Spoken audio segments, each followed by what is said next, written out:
What's up, everyone? My name is Wes, and you're listening to the Ear Coffee Podcast.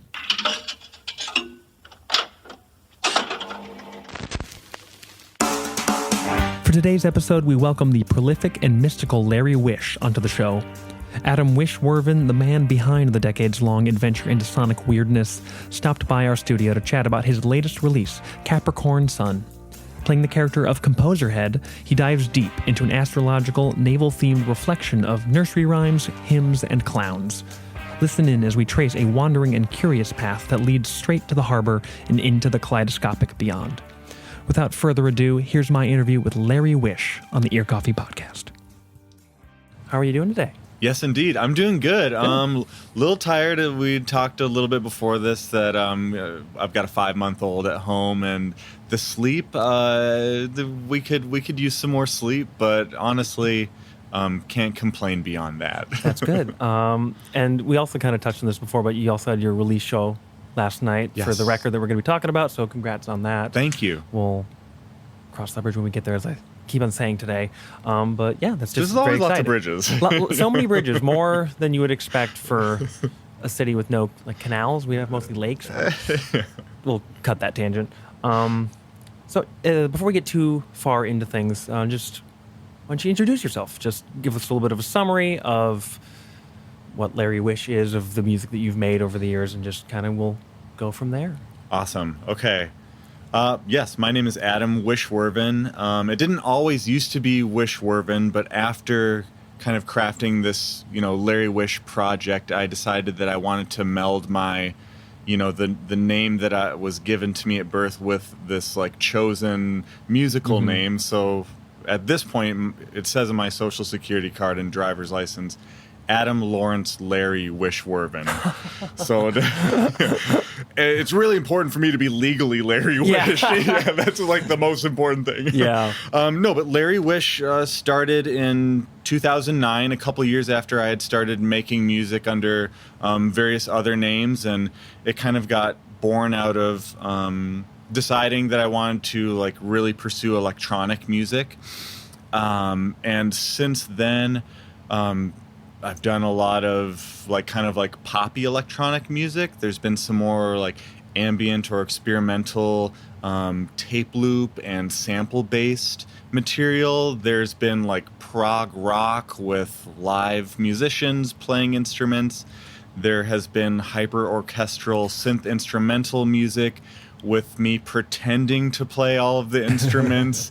So I like to try out a lot of different things. Oh, and sometimes just solo piano too. Yeah, I'm glad you mentioned that, because there's at least like the sonata I kind of want to ask about a bit later. Yes. I always like starting interviews kind of on the same foot. Pretty much anyone that you talk to that's been making music has written songs, composed music, put themselves out there in all the ways that come with writing, recording, making art in that way. Pretty much everybody has a pretty close relationship with music just as a listener, maybe first and foremost. So when did you first really connect with music on your own level? When did it feel like it was something that you kind of had a claim on versus just something that was like ambiently in the world? Just like you're aware of music for the most part from when we're very little, but right. It takes time before you begin to latch onto it, and that's kind of I feel like the first step towards making music and following that kind of and trail. seeing you can do it yourself. And seeing you can do it yourself, exactly. Yeah. There are definitely a few kind of like keystone moments in my life that would have to do with this.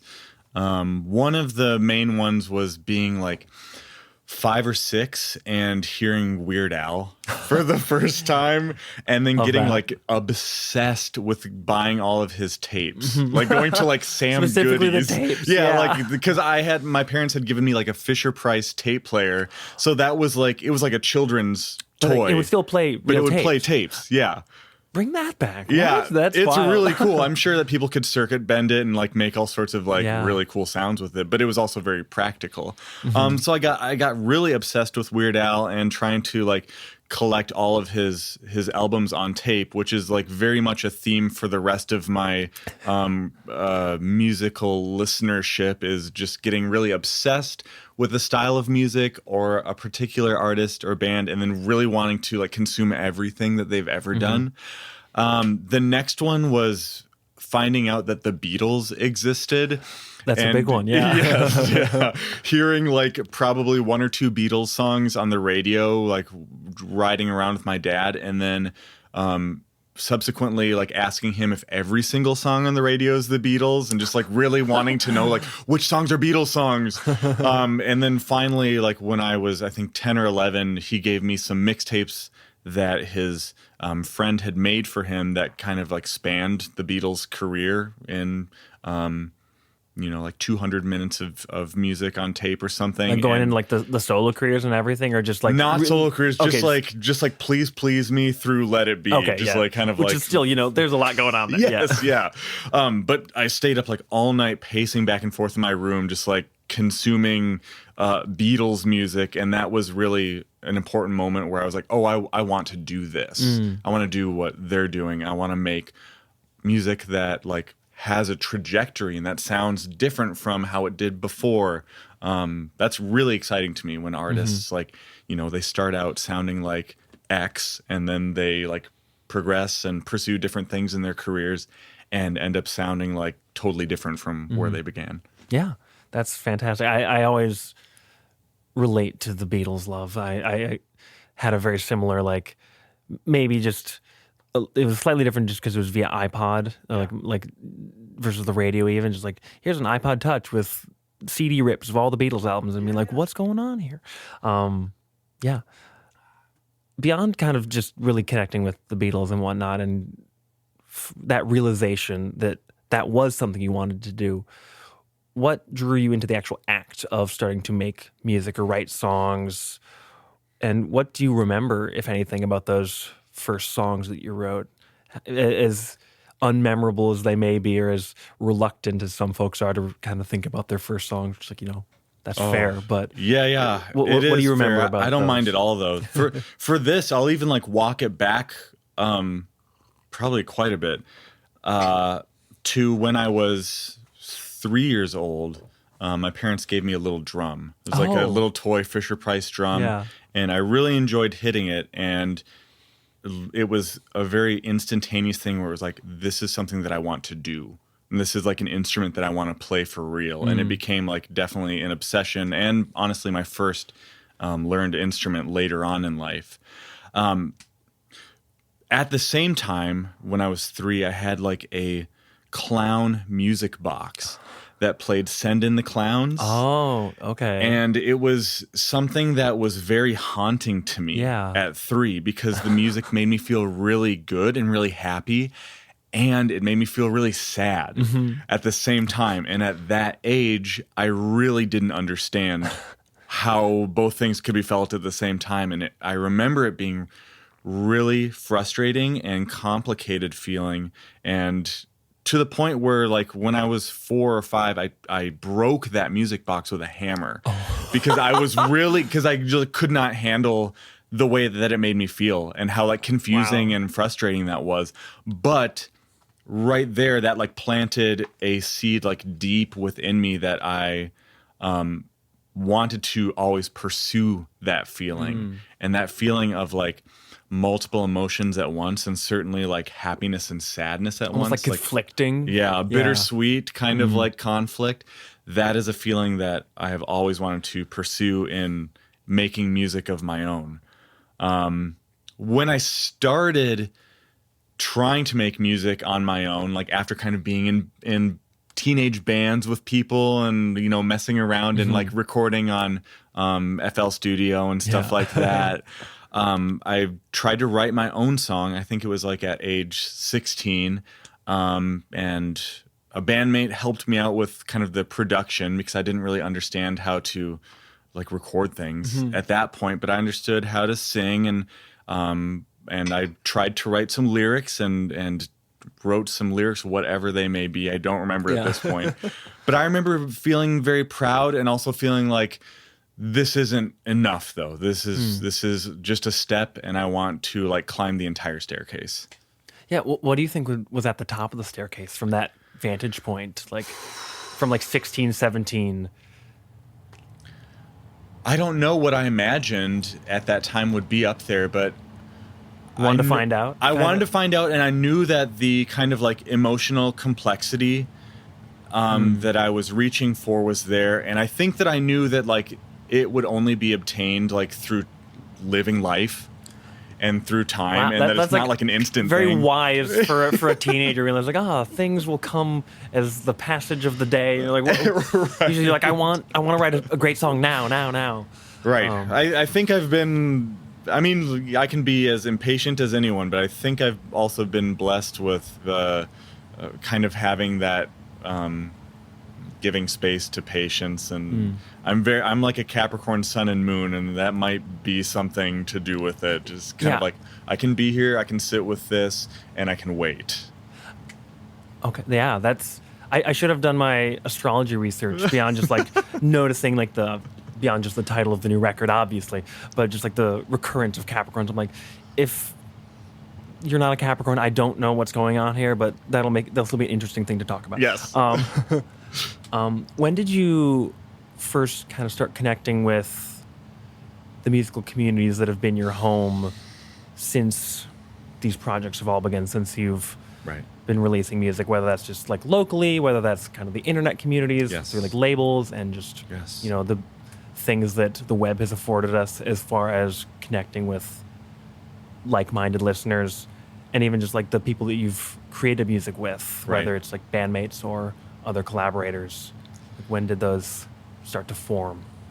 So that's, I think, also a two-parter. I'll do IRL, and then I'll do internet. Cool.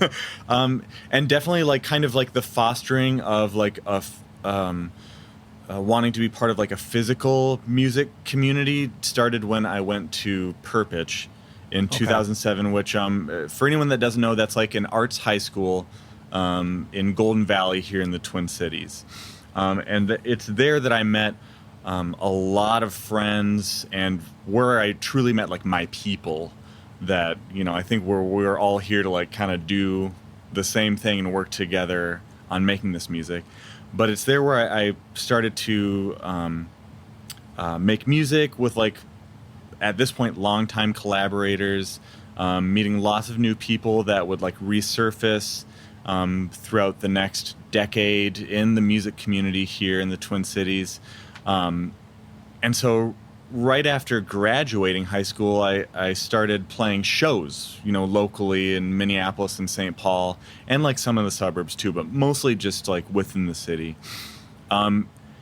And starting to learn about like, who are the bands? Like who lives here? Like who do I want to be friends with? Who is inspiring me? And there were a slew of bands around like 2007, 2008 when I moved here who were like very much the reason why I moved here. I could probably list names all day long, but I'll say like Voyager, Knife World, Skull Kodiak, Synchrocyclotron. Those were some of the big ones for me.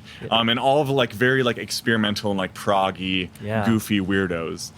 Some local music deep lore for yes for a lot of heads out there. And maybe hopefully some stuff to potentially reissue in the future on my little label Bumpy. We'll see.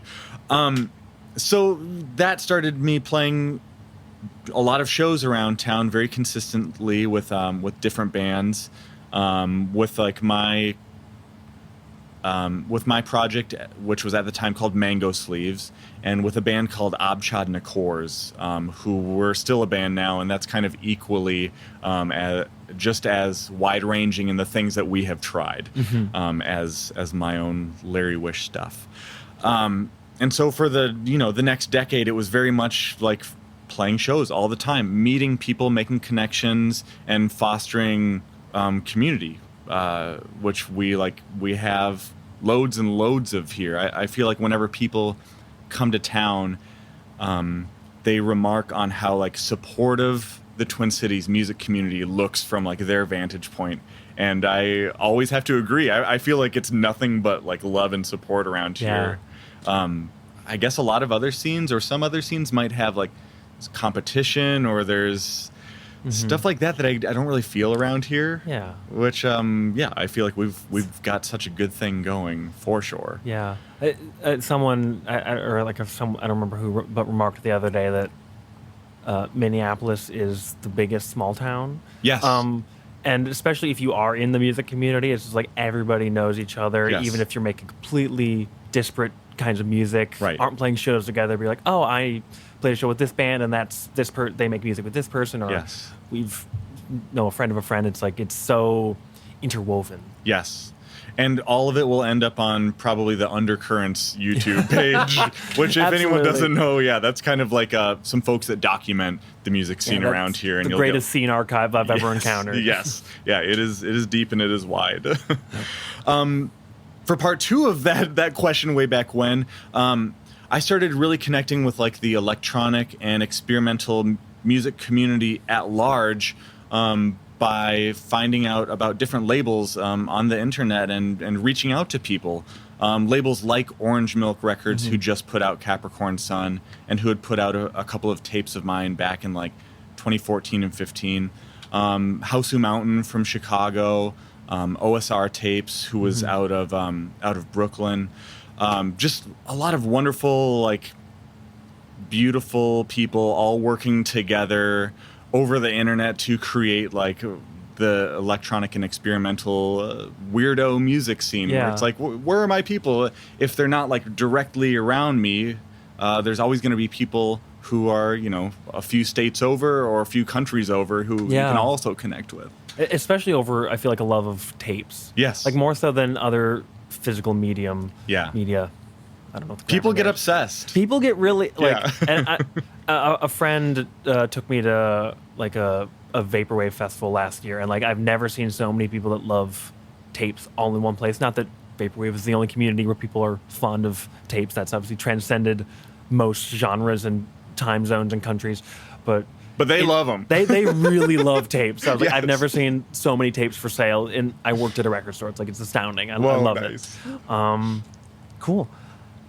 So just kind of diving into the discography now, or we'd be here forever if we went release by release. I would have needed to start prepping like a month or so ago. Me too. Not to say there wouldn't be stuff to rediscover, but just with I think like 50 or so, however many, just albums, splits, soundtracks, just different Yes. forms of releases.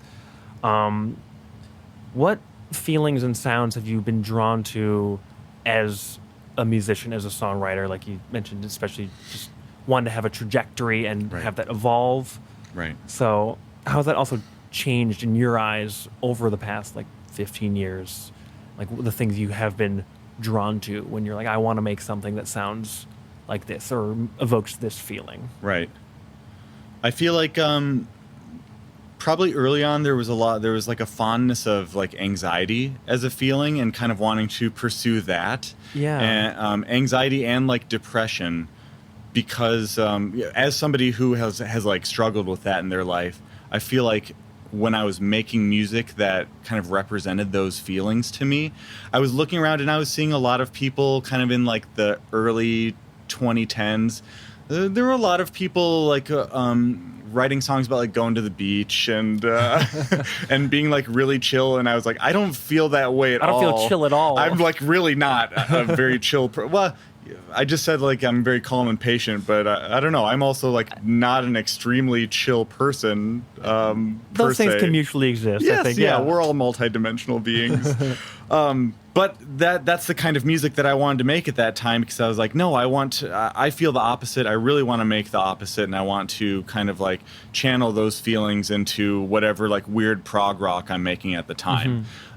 Certainly after that, there was there was some like solo piano music where I was really chasing that duality between happiness and sadness, that nice bittersweet conflict. And I feel like for about like 5 or so years, there's been this pursuit of the feeling of like climbing in intensity, with not knowing when you're going to stop or if you're going to stop. I really, really enjoy that kind of feeling of like climbing up a mountain in music and like elevating your feelings of like grandeur. And I feel like in Capricorn Sun, there's a number of songs where I'm kind of trying to channel those feelings. Yeah. Yeah, I would agree with that assessment just from the listener perspective. Nice. What do you remember about those early records? Like when you were first kind of figuring out those, what it was the first hills, the first Yeah. slopes of the mountain that you've continued to climb. Yeah. And with that trajectory, what has been the through line across all those feelings you've been exploring across that journey upwards? Like if you had to identify a through line, just kind of at the very core of it all, beyond just your distinct musical presence and like personnel, like without being as literal, I suppose. I feel like for the first few Larry Wish albums that I felt really proud of, those ones I don't really even remember making because it was like winter in Minneapolis and I was like depressed out of my mind in my early 20s and like late teens. Like didn't know how to do anything for myself, like didn't know how to make food, didn't know how to like get a job. So it was very much like I'm going to sit in my room and I'm going to make albums. And I made like 3 albums that winter that ended up being Tiny Man Town, Wishdom, and Spring Awakens in Ning Nong. And those were just very much like deep in depression, but then like at the end of it coming out and being like, okay, no, I can make these albums. I can do other things too. And so kind of using that process of like work and labor and experimenting and creating to foster feelings of like good self-esteem and like, yes, I can do things, a feeling of positivity. Yeah. And it's those feelings of like, I can accomplish something, I can do this, I can enjoy the work and something beautiful will come out of it, or something that I really enjoy will come out of it, has definitely been the tie that binds all of the albums together, is that everything is a labor of love. I am somebody who really, really enjoys the process of writing and creating and recording music, like from start to finish. I kind of like the process more than the end product, but like, of course, I love to like sit back and listen to the end product and feel all the feelings that it brings and all the memories. So I would say just like laboring and working really hard and like channeling all of me into these things is what ties them all together. Yeah. Has that love of the process manifested in like other ways in your life, or has it kind of primarily been something that you've channeled through your music, which I feel like it's definitely where it started with the music, and I really do try to bring that to other facets of my life, because I feel like it helps me to, if you kind of like put a nice hat on a bad feeling, or take a new perspective to like a difficult feeling and kind of open it up and zoom out and say like, well, this is maybe not so bad after all, and it's only for a small period of time, and there's always things that you can do to change what might be happening. But I'll take, for instance, the process of having a really small infant for the first time. a lot of work, I can only imagine. Yes, and I don't know how often you hear like new parents like gripe or complain. Usually it's kind of like, this is an entirely beautiful experience. But I think that everyone probably would admit to themselves that there's a lot of challenges. My wife Ivy and I, for the first 2 months of caring for our son Nomi, it was almost 100% pure hell. Just like really, really difficult and extreme at all times, because there's a new person, new energy in the house, and they're not chill at all. They're not chill yet, yeah. And they're gonna let you know about it. Yeah. And you have to do what they want, and you have to take care of them, or else it's not going to work out. Yeah.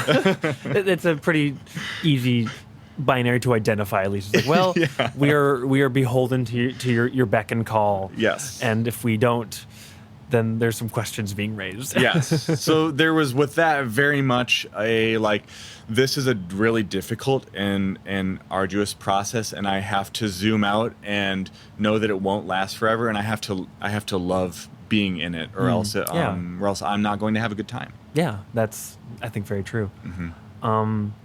Kind of continuing on, just talking about processes. Mm-hmm. What appeals to you about the differences in the processes of making music on your own and kind of that self-contained composition and working, Yes. whether it is just in the throes of winter and you're isolated or in better headspaces, Yeah. versus making music with a band, whether that's Right. been the Larry Wish and His Guys records, which have, I think there's like 5 or 6 at this point. Something like that. I think 5, yeah. Okay. Yeah, or making music live when you Right. have brought those folks together to create a different experience in a new space. Right. The biggest key factor here is that I love variety so much. And that's why I don't try to make the same album or have the same live experience or the same music creation process over and over again. I know what it's like to make like a certain style of album by myself in my room or in my basement. And so like, what is it going to be like to go into a studio and have to like record an album under like really tight time constraints for like 3 days with a full band? What is it going to be like to perform a hyper orchestral mimed set by myself versus with a lot of other people performing with me, which I have done a couple of times, last night being one of them, where I invited people to join in, and they had really great costuming and props and like elevated the experience beyond like what I would have just delivered as a solo performer. And there was another time at Mortimer's about a year ago where we had this like Larry Wish's live mime band where there were maybe like 15 others who were pretending to play instruments, and I was just pretending to sing. Was there like a backing track? Like Yes, that? exactly. Okay, It was just like songs from albums that I played off my phone. I worked a dance party last night, and so like I got Nice. the experience of just like we're just like listening to backing tracks, Yes. but without the miming. It's like, I don't want to say it isn't fun because like people are clearly having fun, but Of like course. when there's that disconnect of like you were hearing something that's pretty clearly, or at least you think is pre-recorded, like this sounds too Right. perfect or too compressed, or Yeah. versus like the kind of chaos that comes with, and the room for error that comes with making music live. Yes. And I think like probably from an audience perspective, it would be really, really different if I just like hit play and like we all sat down and listened to music together, Yeah. rather than I and a slew of others get up on stage and we all kind of dance around and create like this Absolutely. big chaotic visual element. Yeah. Now, there was another time an artist I was seeing, they, for their closer, they just like, I think they like had their laptop or they brought it out and they're like, Yeah. I'm just going to play a demo. And then they hit Sweet. play and then they just left the stage. Yeah, And it I was love like, that. It was like some ambient stuff. So I was like, hey, I'm having a great time. But I was like, that was just that kind of audacity. It was like, you're not even on stage. You're like, we are just listening to this. Yes. Yeah, no, that variety is, I think, something beautiful. Yeah. All right, let's dive into Capricorn Sun. Yes. That's the new record that came out just yesterday, released via Orange Milk. Are they mainly just kind of helping with physicals, or what has kind of been the relationship with them? Because I know that could be very different for Yes. labels. Truly. And this experience was a little bit different from previous times I've worked with them. About a decade ago, it was being run by 2 people, Keith Rankin and Seth Graham. At this point, Keith has kind of stepped away or taken a break, and it's been primarily busy. Yeah, he is definitely a hugely busy artist. As is Seth in his own rights, and Seth has been principally running the label, and once like they agreed to very generously release Capricorn Sun, Seth and I started talking, and I wanted to know if there was anything that I could do to help assist with the process, since especially with running like my own small indie label Bumpy, I've kind of gotten more familiar with like facilitating releases on like the admin side Yeah. of things, and so I offered to do for Capricorn Sun to do all the promotion. So basically, Seth was just running things from the label side and providing like the house for Capricorn Sun to live within, and handling all of the manufacturing of the tapes, and like doing like their socials. And I was doing some of the like promotional legwork with reaching out to different blogs and publications and radio stations, Yeah. which I kind of like doing. And I know that You're he speaking my sort of language. does it. Yeah, it's not for everyone. So I was very gladly like, okay, I this is like an itch I want to scratch, and it's something I want to get better at. So that's it real. was very Yeah. fulfilling. Yeah. Cool. Let's talk about the music. Yes. I feel like before even getting into the album itself, Life is But a Dream Yeah. EP, that kind of feels like a precursor. Was that kind of where the idea for the sound of the record, for the character of the record, started, or was that kind of like it was a little bit more disconnected? Like where does that sit in the journey Right. that Capricorn Sun took to make it into our ears? It kind of sits right in the middle. Okay. Because I started Capricorn Sun, I started recording that not last January, but January before then. So would that have been, 21? 22? 20. Yeah. Yes. Yes. January. I know. I'm bad with numbers and years as it is, so this is a Just stretch. had like the little This is a baseball stretch, loading folks. just up here above both. I was like, Yes. But yeah, January 22 is when I started recording Capricorn Sun. Later on in the summer of 22, I had this idea to do like an entirely a set of entirely children's music with some new metal.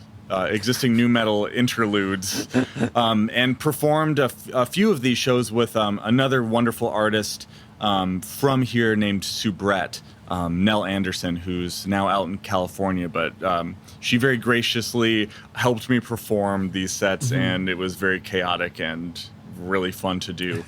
So that kind of like row your boat theme came out of that, and as I was finishing up Capricorn Sun, I decided, like, I feel like that really fits in how many songs are about boats or the Navy on a lot of naval Capricorn themes. Sun. Yeah, So it felt really fitting to just like bring that in as kind of like a nice little interlude within the album. yeah, cool. Specifically, talking about Composer Head, Yeah. who is the character you inhabited. Yes. For the record, as you were creating the music and kind of following that going down that rabbit hole, did that influence the development of the character, or was it vice versa? Was it mutual, or they were Yeah. kind of symbiotically feeding off of each other and kind of snowballing into last night's live performance and everything, and just kind Yeah. of where we are now? It was a little bit of like internal sources and external sources running at each other and like smashing into each other and snowballing all at the same time. Yeah. So the external sources were, for a lot of 2022, I was doing sound and video at the Ted Mann Concert Hall on the U of M West Bank campus. And so I was seeing a lot of like orchestral and big band performances that would often feature a composer. And I kind of like got really interested in wanting to create some orchestral music for myself, and kind of fell in love with the character of the composer and seeing how like performative composers can be, and like kind of wondering like, okay, I've done these mime sets, how could I bring in a composer character to kind of like elevate that experience? And then certainly there's a healthy reference to and like taking from the idea of this existing person Buckethead, Yes. who is, like this mysterious musician who performs with a bucket on their head. And so I was like, well, I'll be like a composer character who plays with a mask, and you don't know my identity. And so I'm not just Buckethead, but I'm Composer Head. Yeah. When did the album musically kind of start to germinate, like in 2022, or Yeah. was that kind of still more in the middle of the process, like when before the compositional kind of orchestral idea Yeah. became fully solidified in your brain, and you Right. kind of were able to follow that rainbow? Not So to- those inspirations would have come from kind of wanting to carry on some ideas that I had started with an album called How More Can You Need, which was released back in 2018 on Field Hymns. And this was very much kind of like creating pitched, sped up, like orchestral lullaby, synthy instrumentals. Yeah. And so I wanted to take that idea and see if I could really expand it to make the music denser, maybe make the music more dynamic and more like an orchestra would have potentially performed it. Certainly around the time when I was starting to record Capricorn Sun, I was watching lots of TV and really falling in love with like TV themes and often how like dynamic and orchestral and flowing from like point A to point B they can be, and being really inspired by how much information and how much of a story and a narrative needs to be in a really good theme song that lasts maybe from like 30 seconds to a minute long. Yeah, I think, unsurprisingly, that translates to the album, because I think so many of the songs are kind of like vignettes or sketches, and you're trying to pack a lot into like a sub 2 minute composition, Right. Especially with those shorter songs. Like I think like up until like the last 3 songs, everything's like about like 2 minutes or less. Totally.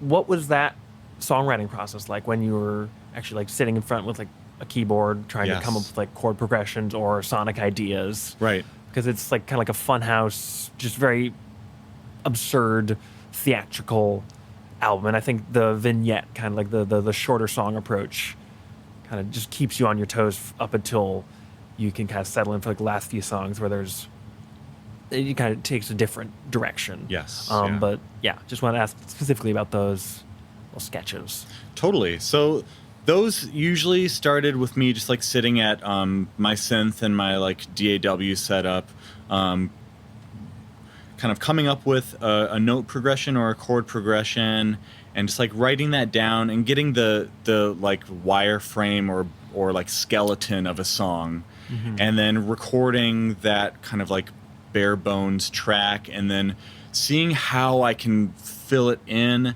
seeing how I can complement what's already going on in the music, and seeing how I can kind of like maybe add some contrasting voices with different synth and keyboard sounds. And so it ended up being like a lot of those shorter songs are probably like 50 tracks. Like every sound is like its own track. And so the Logic files are deep and wide. I probably want to do something with that too, because all of this music, it started out being recorded, onto my computer into Logic, and then getting bounced into my 4-track, and that's where I do a lot of like the pitch bends. And get everything to congeal nicely together.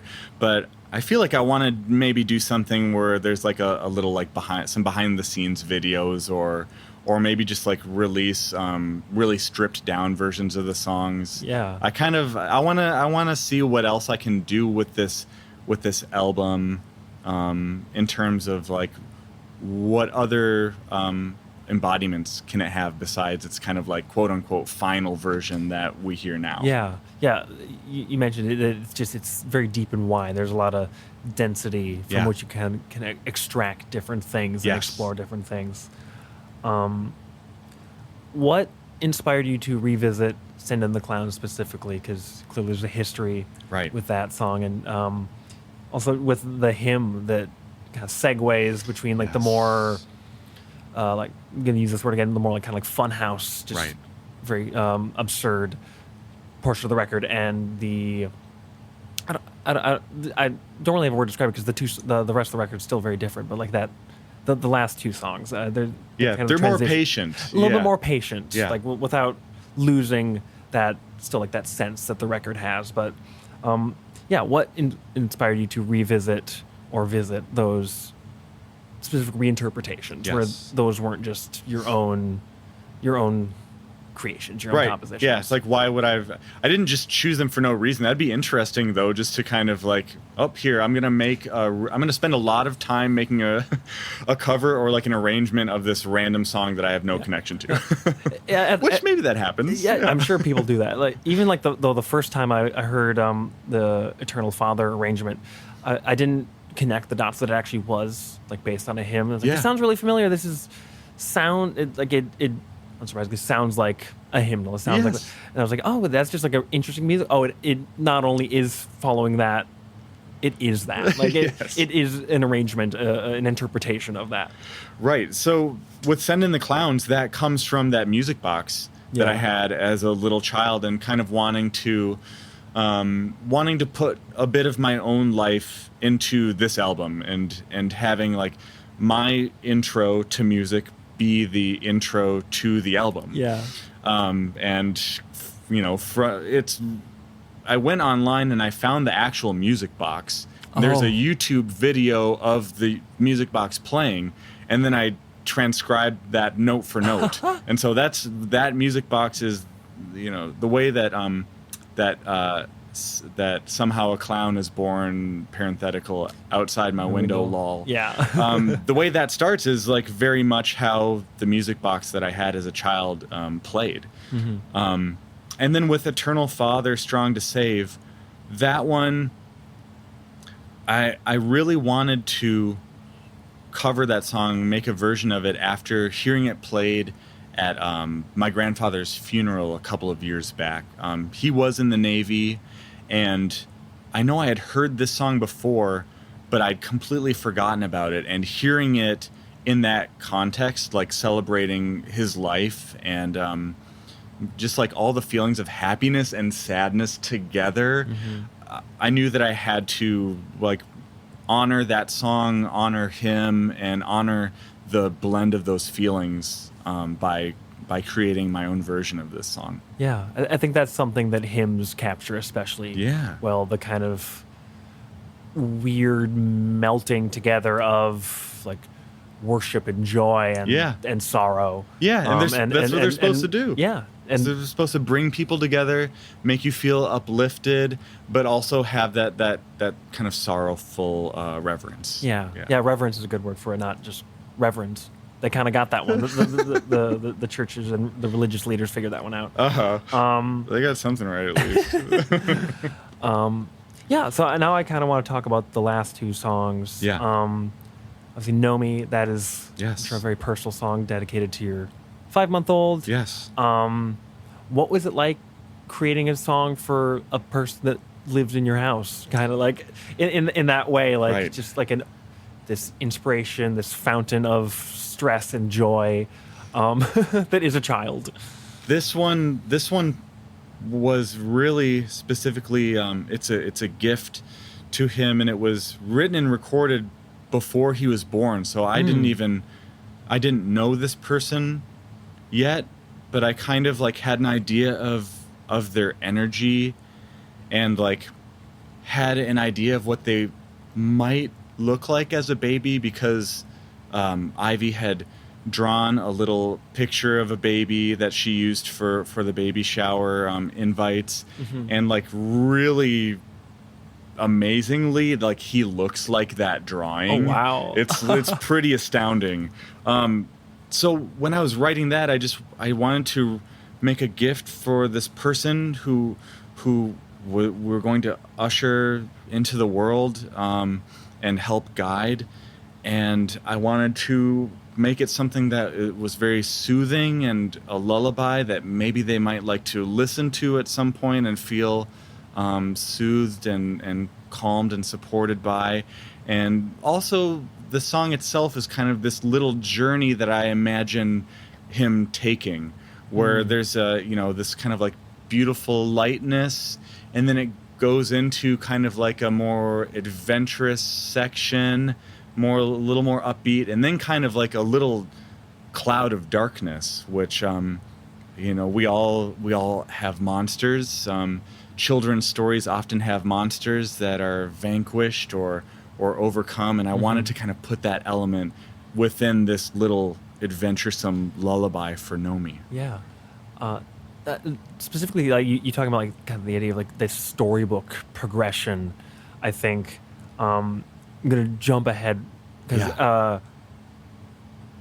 I'm not the first person to notice this, which was very funny to find. But the first thing I thought, especially hearing Nomi, and then even the beginning of Send in the Clowns, it sounds like the storybook intro to the Paper Mario games. Nice. And I found like an old Tiny Mixtapes review where someone else mentioned Paper Mario. I was like the Leonardo DiCaprio pointing guy. I was like, yes. And also I was happy to find that like reminded me of Tiny Mixtapes, because that's a very out of date but important reference point. Yes, and they have been huge supporters of mine in the past when I really needed it. So I will always have huge love for Tiny Mixtapes. Yeah. That storybook evocation. Yeah. Whether it's just in what it's making the listener feel, and in that kind of intentional compositional arc that you're putting in. Yes. All right, let's talk about the closer, which is, if you're not expecting a 7.5 minute song on this record, which you really have no reason to expect based on everything before that. This little boat, we're gonna leave it out in the rain, or like what is it? I don't even remember. It's this little boat of mine, I'm going to let it be in the yard. Yeah, let it be in the yard. Yeah. Talk about that song, because it's obviously I don't want to say more ambitious, but like just it's longer. Right. There's a lot going on. It's got actually some vocal samples or some vocals, like some words. Yes. There's some real instruments. There's a real saxophone. Yeah, there's a very real saxophone on there, which was very cool to hear. First of all, I think that I didn't know that it was going to be a part of this album. It was the last song that I recorded, and I ended up kind of feeling like, every song on this album is so short, and it kind of has this specific flavor. I want to bring in this long and winding and building upward outro that is completely different, or not completely different, but like somewhat different from what you have just heard. It's like sometimes bands do, or like artists will do this, where like the last song really is just like more of a left turn, where it's like it's still within the same realm, the same universe as the record, but really going in a new direction. Kind of a fun like epilogue, or like a promise or a hint of a continuation, that there will probably be something else next. Yeah. With this song specifically, I kind of like the imagery that for much of Capricorn Sun, we have all these like boat and naval themes, and like maybe there's the imagery of being out on the water. But for this very last song, the boat is not in the water; it's just sitting in the yard. But I don't think we're sad about it. But I'm gonna let it. We're gonna let it be there, and we're gonna maybe like leave the boat to do its own thing, and we're gonna go and continue on with what we're going to do. That song is actually, it's like a re-envisioning of an older song of mine, called That Little Boat of Mine, from the album Ningbugs, from 2012. Oh, wow. So this is like a very purely like fun and electronic and synthy version, whereas that older version is like, it's got live drums, and it's got just like a couple of thrift store keyboards playing the themes. But this is like a little bit of a revisioning and like an expanding of the ideas that are within that song. And we've got great great saxophone playing in the body of a solo by Ivan Cunningham, who is a friend of mine and a within the past year, recent collaborator. He played on this album. He played sax on an upcoming, yet to be announced album of mine. And I did vocals on a couple of his songs. Because he also just put out a record. He put out a record on Bumpy. Yeah. Yeah, that he invited me to collaborate with him on, and so I wrote some lyrics and sang and read his lyrics and sang on a couple of songs and appeared in one of his music videos.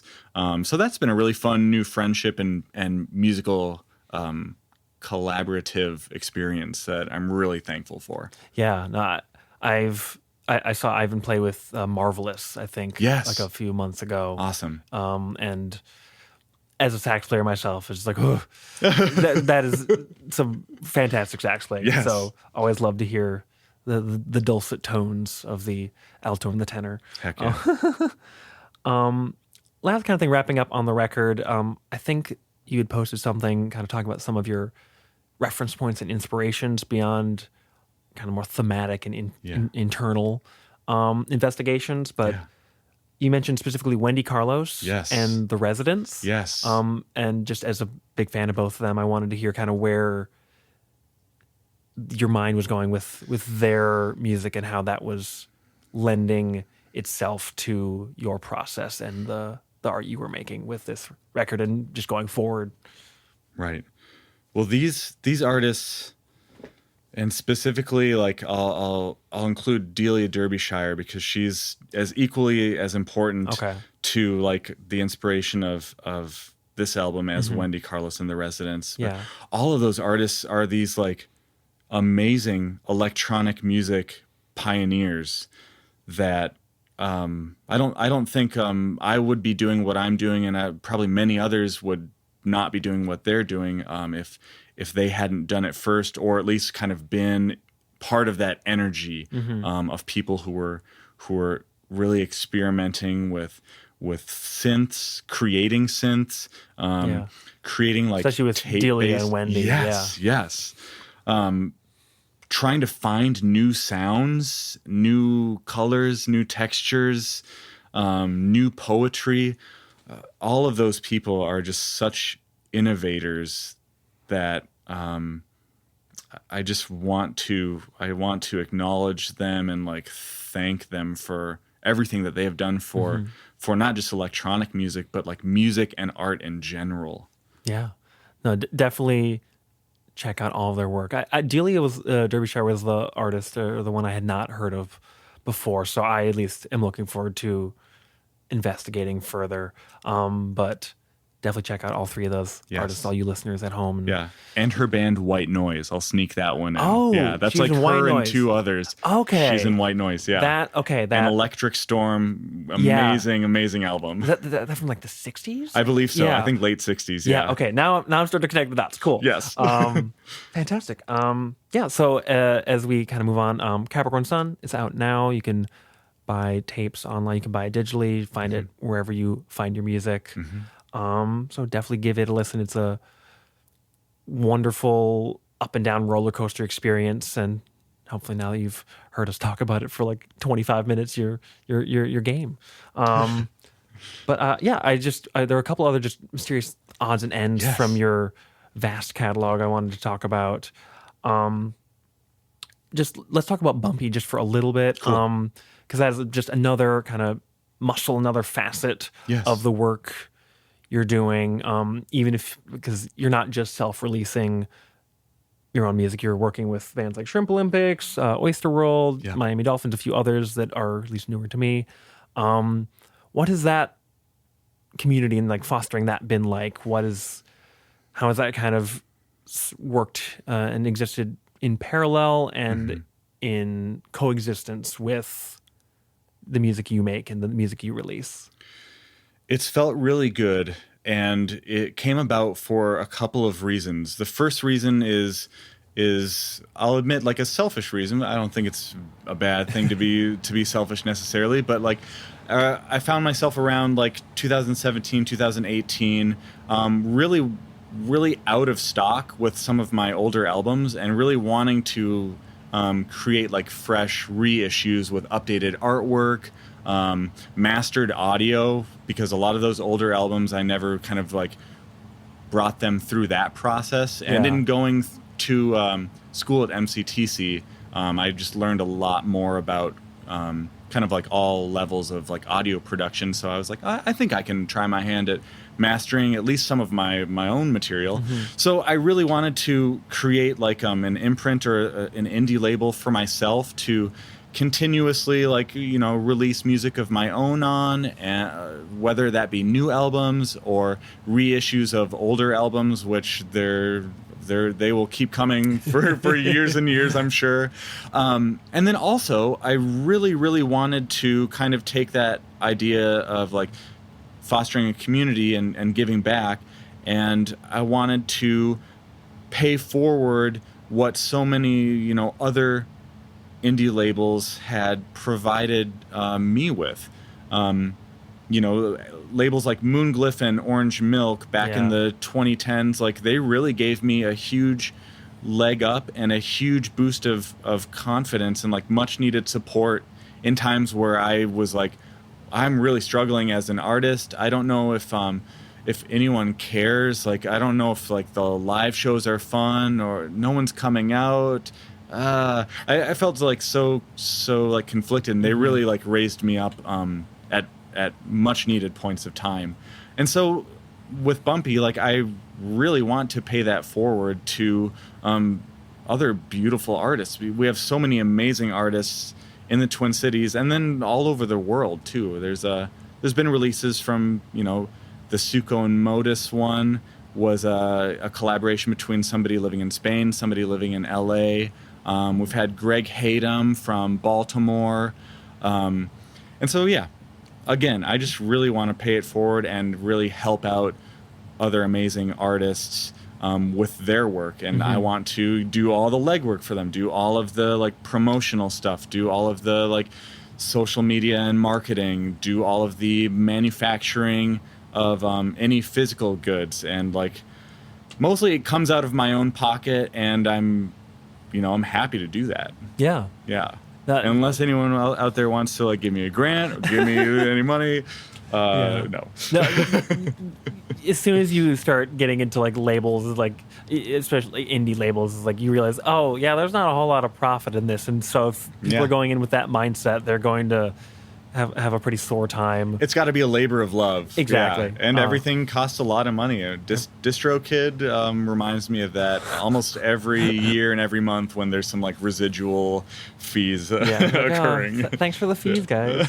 I kind of mentioned this before, but I specifically wanted to ask about, I think, the Debatable Land. Is it the or this? Yeah, the Debatable Land. Okay, it's the Piano Sonata is I think how it was described. Yes. Recorded back in 2012, recently dug out as part of the archives. Right. So yeah, talk a little bit about composing something like that, like a work for piano, and the other kind of works you were creating in that style, and where you were just very piano, very keyboard heavy, but with a very different sonic palette than the other like synth and other music you've made over the years. That album, that piece definitely came out of a period where I was really focused on trying to get better at playing just the regular old piano. And so that music was composed just by me playing around on the piano and trying to come up with themes and kind of introducing this kind of like segmented narrative, and then tying it all back together with like the reoccurrence of the original theme. So that first existed on piano, and then with the Debatable Land, I wanted to see if I could take those melodies and maybe just like give it a different suit in different tones and texture through this really specific Yamaha Portasound digital synth of mine that You can just like make almost any sound you want as long as you want it to be like kind of a cartoony toy sound. So it was kind of a really fun process of finding out like how to blend tones and textures of this like existing sonata that was, you know, had a more limited range in tone and texture as Yeah. it was just a piano. Yeah, there is as many keys as there are. There is at least a little bit of a limitation with just a piano. Sure. Yeah. Talk about the importance of being. Yeah, I think you said a double Capricorn. Well, Oh, sure. What has that been as an influence? Like, what is your relationship with astrology and kind of using that as a, if not just for like titles and kind of Right. and maybe what feels like in the moment coincidental timing where it's like, oh, it's Capricorn season and suddenly a lot of things are happening Right. internally and externally. And I'm an astrology novice, so I will not be able to actually any citations or anything, but I want to hear what your experience, like kind of where your head's been at with referencing that, identifying with that, and Yeah. using that as a point of inspiration. So, I as much as I really truly love astrology, I also feel, you know, somewhat like of a novice or like certainly not an expert Yeah. about it, but I'm always trying to learn more. Yes, I'm a Capricorn sun and moon and Virgo rising. I really feel like the Capricorn sun elements come out in how I live externally in the world, and that's often in finding and trying to meet and trying to like climb challenges, always with like this idea of like progressing up and up and up, better and better. Almost every facet of my life is like feels very laborious, and I feel like it's not in a bad way. Like a lot of what I end up doing in like my art career, my personal life, my like jobby careers, and family life, it ends up being like let's find some challenges and let's meet them and let's like really develop and like keep on ascending up and up and up. And then I think the Capricorn moon part of that is like that same like internal desire to keep on ascending and growing and developing is also happening simultaneously. Yeah. Well, very well put. You could have had me fooled as astrology novice. That was great. Describe a special or like kind of personal moment you've had with your own music, whether that was something as seemingly straightforward as listening back to like a final mix or a master of a new record and really feeling that sense of accomplishment, or Right. a particularly ecstatic moment during a live show, or honestly anything in between, just a moment that you have held on to that kind of reminded you like, yeah, this is why I make music. This is why I do this. It gives you that sense of validation that Yeah. as beautiful as like a lot of these experiences can be, you don't always get, and that's okay. Yes. But when you do kind of grasp at that, it can be very special. Yes. I think that one very, very recent and very beautiful moment that would encapsulate this would be after I had written the song Nomi for my son Nomi. I was listening back to it and just, you know, thinking about how this person is going to exist and like how much I love them already, and was feeling such joy and then also like such like bittersweet sadness all at once, just because there's always the question mark. It's like, what is their life going to be like? Are they going to have like struggles and challenges? Are there going to be monsters? Is there going to be difficulty? So feeling that simultaneous like joy and bittersweet sadness, like feeling and experiencing that emotional conflict, was really special, and just the tears were flowing. It was a really, really beautiful moment. Yeah, beautiful. What is something that you love about your art and your kind of creative process, and that part of yourself, because like I think one's art is on one hand just a part of each of us, or of Yeah. a creative, but it also is a embodiment of the full our full individuality. And I think so Yeah. just kind of looking inward, what is something that you love, appreciate, respect, feel Yeah. proud of after 15 years of doing it, and only continuing. Yes, that is definitely the hope and the intent. My favorite thing that I love about doing this is how extremely like aligned with my soul it feels. Anytime I do like anything musical, almost every time it feels so enriching and aligning, and I know that I'm living exactly how I'm supposed to be living, and I know that I'm here for a reason, and I know that I'm fulfilling at least one of those reasons.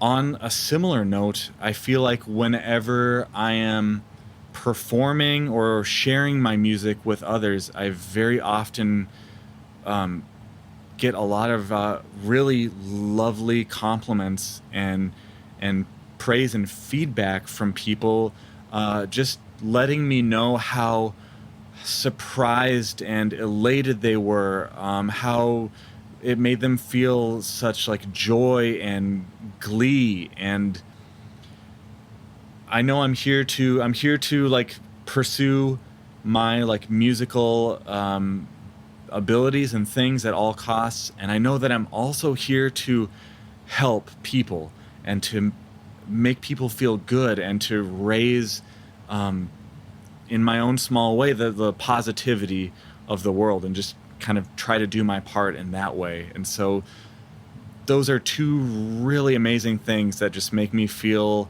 extremely aligned, and that make me feel like I'm on the correct path, and I am ascending in that path. Yeah, continuing the climb. Yes. It's Sisyphus without the boulder. Maybe Yeah. you're just kind of going up the hill, and each step takes you closer to something. Yeah, the hill is the boulder, Yeah. and it's like you can have the boulder if you want. The boulder's like an extension pack. Has Sisyphus considered walking around the boulder? Hey! Like, just let it roll, just keep going Yes. around. Yeah, just accept that the boulder's trying to do its thing. Yeah, like don't be mad Yeah. at the boulder. The boulder wants to be the boat in the yard. You can continue on without the boat. This little boulder of mine. Yeah, I'm going to let it roll down the hill. Yeah, exactly. Cool. That wraps up most of what I wanted to talk about today. Awesome. I love wrapping up interviews, kind of like having bookends. Yes. What are some releases or some bands or artists locally? Definitely would be a good place to start, but even just like DIY, underground, Yeah. underappreciated musicians and artists that you want to spotlight or share, and just kind of like give a recommendation for, beyond everything we've already kind of talked about throughout the interview, where there's been an abundance of, I think, rabbit holes for people to go down. But who are Yes. some of the people making art that you want to showcase? I know we can go forever with these, because there's just so much cool art, both locally and in the world. Truly. There's no end. There Yeah. will never be an end. That's Yeah, the best I part. hope not. Yeah, exactly.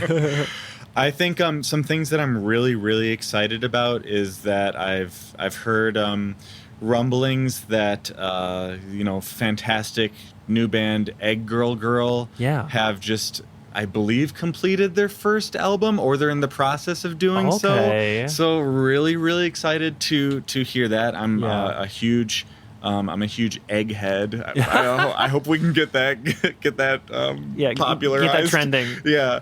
And also, I know that the band Gwen, who just played the release show last night, it sounds like they are, I believe, also in the process of recording their first EP. Okay. And so after experiencing their music for the first time last night live, really excited to hear those songs in like a really fun, explorative, like quote unquote polished way. Well- Just to see how they record them and how they layer things and what it ends up sounding like. Yeah, because based on a live experience, you really have no idea with like a first EP or what direction they're going to go. It can be in. apples and pineapples. Yeah. Exactly, and that apple is still in there, but there's the very important pine. Yes. The pine Yes. precedent. The similarities and differences. Yeah. Cool. Just so before we go, where can people find you online? Where can people keep track of, find your back catalog, find your future catalog? Right. And what does the future hold, at least for the project? I know it's been less than, like, maybe just about 24 hours since a record came out, so I hope rest isn't involved with that. I never want to be the person like, oh, so when's your next album coming out, for someone's just released something? Because that's, even from someone so prolific, that's still an occasion. But yeah, where can people find you? What have you got coming down the pipeline? Well, we've got first of all, you can certainly like find my music on any streaming platform that you are that you have fun listening on. I like to guide people to the Bandcamp page because I think it's pretty accessible, and if you choose to like buy any music, I get a nice portion, so it's a good way to support. And that's Larry Wish at Bandcamp.com. You can also just go to Bandcamp and search for Larry Wish; it'll pop up right away. Google even. Yeah, yeah, exactly. We live in a world of search engines. Yes, yeah. Google Larry Wish. I think like all social media handles at this point are Larry Wish World, so just at Larry Wish World on Instagram, Twitter, yada yada. And as far as like what's happening next, I think that we know from the themes of this interview that I'm always going ascending, to the next thing, always ascending, or at least trying to. The very next thing is an album I'm very excited for. It's called The Mind is the Builder. It's very different from Capricorn Sun. It's more of a singer-songwriter album. And there's about 15 other amazing local musicians on it. You know, lots of drums, horns, bass, guitar, keys, synths, layered vocals.